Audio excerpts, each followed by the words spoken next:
Tutopia learning অ্যাপের তরফ থেকে আমি অনামিকা চক্রবর্তী সকলকে জানাই স্বাগত। আজ থেকে শুরু করতে চলেছি আমাদের জিওগ্রাফি ক্লাস। আমরা জানবো আমাদের পৃথিবীকে, আমাদের প্রকৃতিকে, জানবো অনেক অজানা তথ্য।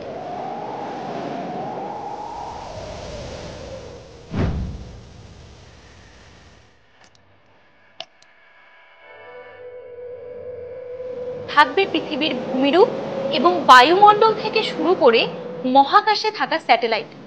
নতুন করে দেখব আমাদের জন্মভূমি ভারতকে, জানবো মানুষের জনজীবন সম্পর্কিত কিছু অভিনব জিনিস।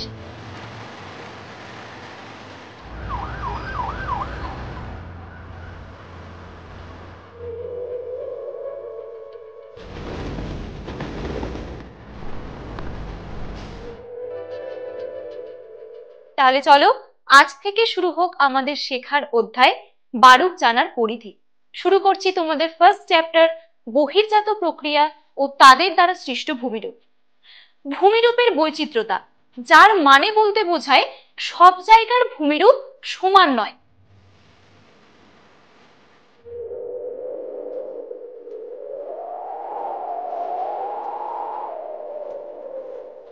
কারণ তোমরাই বলো, আমরা কলকাতায় দাঁড়িয়ে যদি মনে করি পাহাড়ে ঘুরবো, তা কি সম্ভব? পাহাড় দেখতে চাইলে আমাদের হয় পুরুলিয়া যেতে হবে, তবে অযোধ্যা পাহাড় দেখতে পাবো, আর নয়তো সোজা নর্থ বেঙ্গল গেলে আমরা দেখতে পাবো পাহাড়ের রানী দার্জিলিং।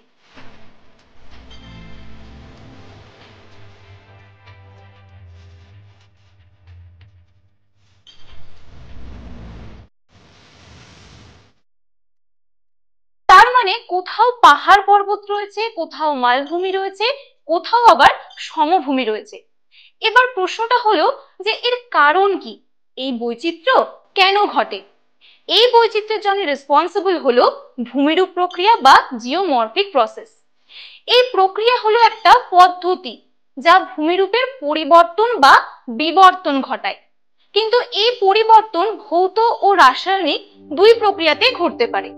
যেমন ধরো কোনো কারণে পাথর ভেঙে টুকরো টুকরো হয়ে গেল, এটা ভৌত পরিবর্তন, কারণ পদার্থের অভ্যন্তরীণ কোনো পরিবর্তন না ঘটে শুধু অবস্থার পরিবর্তন ঘটলো। অন্যদিকে কোনো শিলা ধরো জলের সংস্পর্শে এসে গলে গেল, এটা রাসায়নিক পরিবর্তন। এইভাবে ভূমিরূপের অর্থাৎ ভূমির আকৃতির পরিবর্তন ঘটে। এবার আমাদের দেখতে হবে যে এই যে ভূমিরূপ প্রক্রিয়া তা কত ধরনের, অর্থাৎ ভূমিরূপ প্রক্রিয়ার শ্রেণী বিভাগ।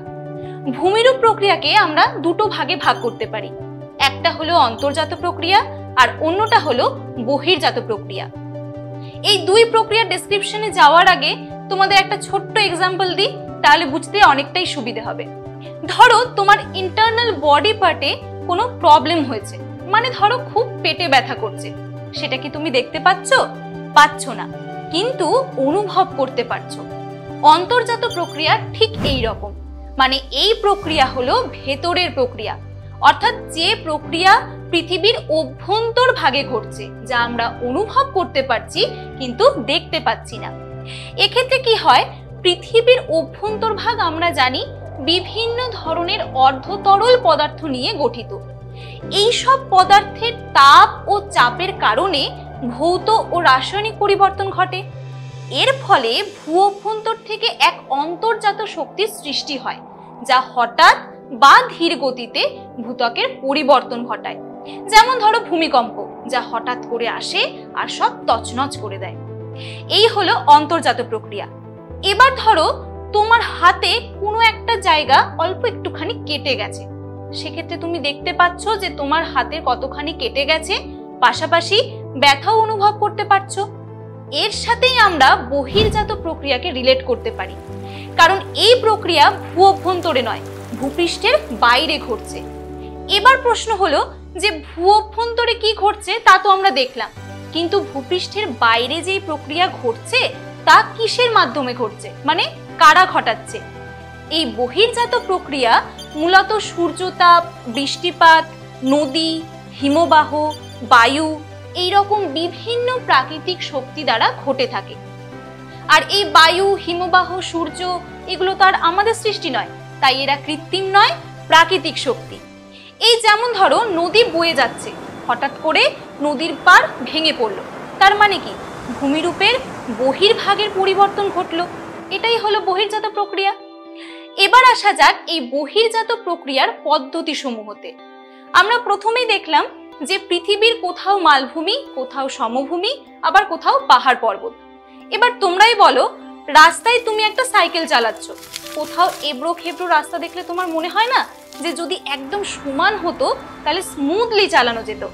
তোমাদের মতো পৃথিবীও ঠিক অনবরত চেষ্টা করে চলেছে যে এই পাহাড় পর্বত মালভূমি সমভূমিকে কি করে একেবারে সমান করে দেওয়া যায়, অর্থাৎ এই সারফেস ইররেগুলারিটিস মানে উঁচু নিচু অবস্থাকে কি করে একটা কমন লেভেল বা সাধারণ তলে নিয়ে আসা যায়। এবার কমন লেভেলে তো নিয়ে আসতে চাইছে, কিন্তু কার মাধ্যমে আনবে? সেই যে ইরোশনাল এবং ডিপোজিশনাল এজেন্ট মানে ক্ষয় ও সঞ্চয় কার্যের মাধ্যম, যেমন নদী, হিমবাহ, বায়ু, এইগুলো তাদের মাধ্যমে একটা সাধারণ তল গঠন করতে চাইছে। এই সাধারণ তল সম্পর্কে একটা কথা অবশ্যই মনে রাখবে, যে এখানে সাধারণ তল বলতে কিন্তু ক্ষয়ের শেষ সীমা অর্থাৎ বেস লেভেল অফ ইরোশন মানে যে সীমার পর আর ক্ষয় করা সম্ভব না সেই সীমাকে ধরা হয়। আর এই পুরো ঘটনা অর্থাৎ পৃথিবীর এই কমন লেভেলে নিয়ে আসার যে একটা টেন্ডেন্সি, তাকে বলা হয় গ্রেডেশন বা পর্যায়ন। তাহলে আমাদের অন্তর্জাত এবং বহির্জাত প্রক্রিয়ার কনসেপ্ট একদম ক্লিয়ার। এবার চলো আমরা জেনে নিই এই পর্যায়ন বা গ্রেডেশনকে কত ভাগে ভাগ করা হয়। পর্যায়নকে আমরা 3টে ভাগে ভাগ করে থাকি। নাম্বার 1 হলো অবরোহণ বা ডিগ্রেডেশন। ধরো তুমি একটা টুলের ওপর দাঁড়িয়ে রয়েছো, তোমাকে ন্যাচারালি অনেক লম্বা দেখাবে। এবারে যদি আমি টুলটা সরিয়ে ফেলি, তোমাকে এমনি দাঁড় করায়, তাহলে তোমাকে আগে যতটা লম্বা দেখাচ্ছিল এবার অনেকটাই তোমার উচ্চতা হ্রাস পাবে।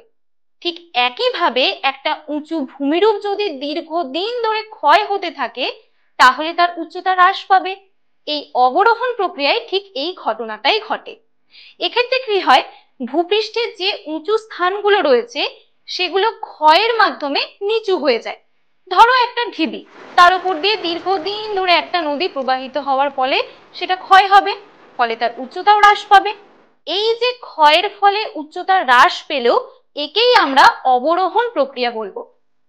নাম্বার 2 হলো আরোহণ বা অ্যাগ্রেডেশন। এই প্রক্রিয়া অবরোহণ প্রক্রিয়ার ঠিক উল্টো, মানে এক্ষেত্রে উচ্চতা হ্রাস পায় না, বৃদ্ধি পায়। এই যেমন ধরো তোমার খুব ইচ্ছে হয়েছে যে আমি একটা গোলাপ গাছ লাগাবো, তো তুমি একটা টব নিলে, এবার তাতে তো মাটি ভরতে হবে। মাটি ভরার সাথে সাথে দেখো টবের ভেতরের অংশটা আগে যতখানি নিচু ছিল তা মাটি ভরার পর উঁচু হয়ে সমান হয়ে গেল।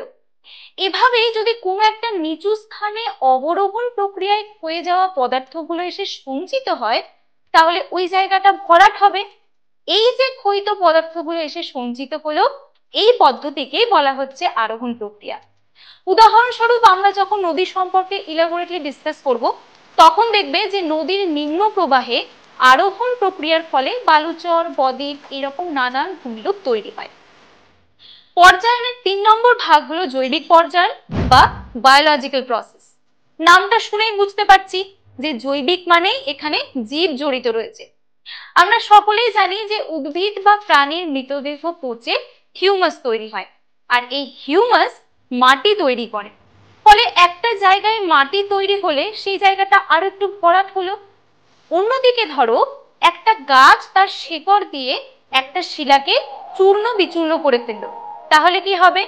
পার্শ্ববর্তী অঞ্চল থেকে যে এই পার্টিকুলার জায়গাটা উঁচু ছিল তা খানিকটা একই লেভেলে চলে আসবে। এইভাবে জীব দ্বারা যে পর্যায়ন ঘটছে তাকে বলা হয় বায়োলজিক্যাল প্রসেস। তাহলে এতক্ষণ আমরা পর্যায়নের প্রকারভেদ সম্পর্কে জানলাম, কিন্তু আমাদের ক্লাসটা এখনো শেষ হয়নি, কারণ পর্যায়নের যে 1 নম্বর ভাগ অর্থাৎ অবরোহণ প্রক্রিয়া, তাকে আবার 3টে ভাগে ভাগ করা হয়েছে: আবহ বিকার, পুঞ্জিত ক্ষয় এবং ক্ষয়ীভবন। এই 3টে প্রক্রিয়াকেই আমরা খুব সহজে একটা ছোট্ট উদাহরণের মাধ্যমে বুঝে ফেলতে পারবো। দেখো, আবহ বিকারে শিলা চূর্ণ বিচূর্ণ হয়, হতে পারে সেটা যান্ত্রিক পদ্ধতিতে পেঁয়াজের খোসার মতো পাথরের ওপরের অংশ খসে পড়লো, আবার হতে পারে যে কোনো পশু আঁচড় কেটে শিলা ভেঙে ফেললো। আবার রাসায়নিক বিক্রিয়াতেও ঘটতে পারে, কিন্তু চূর্ণ বিচূর্ণ হয়ে শিলা সেখানেই পড়ে থাকবে, which is very important. অন্যদিকে পুঞ্জিত ক্ষয় কি হয়? আবহ বিকারে যে শিলাগুলো চূর্ণ বিচূর্ণ হলো তা অভিকর্ষের টানের প্রভাবে ভূমির ঢাল বরাবর নিচে নেমে আসে। অর্থাৎ এখানে ঢালটা খুব ইম্পর্টেন্ট। ওই ঠিক যেমন আমরা পাহাড়ি অঞ্চলে প্রায় ভূমিধস বা ল্যান্ডস্লাইড দেখি। লাস্টলি ক্ষয়ীভবনের ক্ষেত্রে কোন স্থানের চূর্ণ বিচূর্ণ শিলা যা আবহ বিকারের ফলে ক্ষয় হয়েছিল সেগুলো পরিবহনের বিভিন্ন মাধ্যম দ্বারা অন্যত্র পরিবাহিত হয়। পরিবহনের মাধ্যম মানে ধরো নদী সেগুলো ক্যারি করে অন্যত্র নিয়ে যাচ্ছে, বা বায়ু উড়িয়ে এখান থেকে সেখানে নিয়ে যাচ্ছে, এটাই হলো ক্ষয়ীভবন। কিন্তু এই আবহবিকার, পুঞ্জিত ক্ষয় ও ক্ষয়ীভবন সম্পর্কে একটা জিনিস আমাদের মাথায় রাখতেই হবে। এই তিনটে সম্পূর্ণ পৃথক প্রক্রিয়া হলেও এদের আমরা একসাথে নগ্নীভবন বা ডেনুডেশন বলে থাকি। অর্থাৎ নগ্নীভবন সমান আমরা বলতে পারি আবহবিকার যোগ পুঞ্জিত ক্ষয় যোগ ক্ষয়ীভবন। তাহলে আজকের ক্লাসে আমরা জানলাম ভূমিরূপ প্রক্রিয়া কি, তার প্রকারভেদ এবং বহির্জাত প্রক্রিয়ার বিস্তৃত বিবরণ। সাথে থাকো, পরবর্তীতে আমরা আরো অনেক নতুন কিছু জিনিস সম্পর্কে জানবো।